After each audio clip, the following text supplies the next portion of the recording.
नमस्कार सर्वांना, मी संकेत खडसे आपलं सकाळ यूट्यूब चॅनलवर स्वागत करते आणि आजच्या व्हिडिओची सुरुवात करते. तर पहिला PYQ होणार PYQ PSI 2013 खालीलपैकी कोणती 11 पंचवार्षिक योजनेची उद्दिष्ट समजता येतील. पर्याय आहेत ए. संपूर्ण देशाकरिता सकल देशीय उत्पादन GDP 9% पर्यंत नेणे.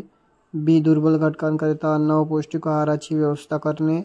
सी. सकल देशीय उत्पादन GDP 8% पर्यंत नेणे. डी. दरडोई सकल देशीय उत्पादनात GDP वार्षिक वृद्धी 7.6% व्हावी.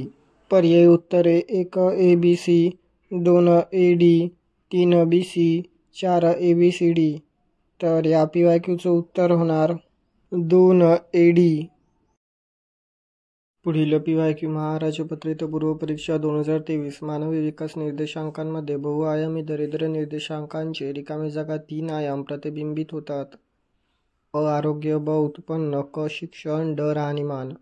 पर्यायी उत्तरे आहेत 1 अ, ब आणि क, 2 अ, ब, क आणि ड, 3 अ, क आणि ड, 4 अ, ब आणि ड.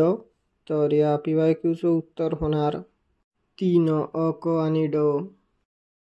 पुढील PYQ संयुक्त गट क 2019 साक्षरता शिक्षण हा प्रामुख्याने कोणत्या प्रकारच्या विकासाचा निर्देशांक आहे.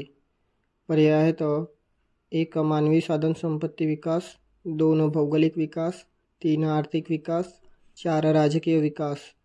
तर या PYQचं उत्तर होणार 1 मानवी साधनसंपत्ती विकास.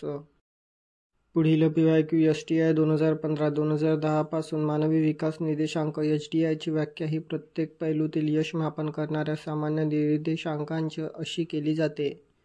पर्याय 1 गणित मध्य, 2 भूमितीय मध्य, 3 मध्यक मूल्य, 4 बहुलक मूल्य. तर या PYQचं उत्तर होणार 2 भूमितीय मध्य. पुढील PYQ PSI 2014 मानवी विकास निर्देशांक हा यातील सरासरी यशाचे मापन करतो. अ. दीर्घ आणि निरोगी आयुष्य, ब. प्रौढ साक्षरतेच्या संदर्भातील ज्ञान, क. दारिद्र्य रेषेखालील लोकसंख्येची टक्केवारी. पर्यायी उत्तरे 1 वरील सर्व अ, ब आणि क, 2 अ आणि क फक्त, 3 अ, ब आणि क फक्त, 4 अ आणि ब फक्त. तर या PYQचं उत्तर होणार 4 अ आणि ब फक्त.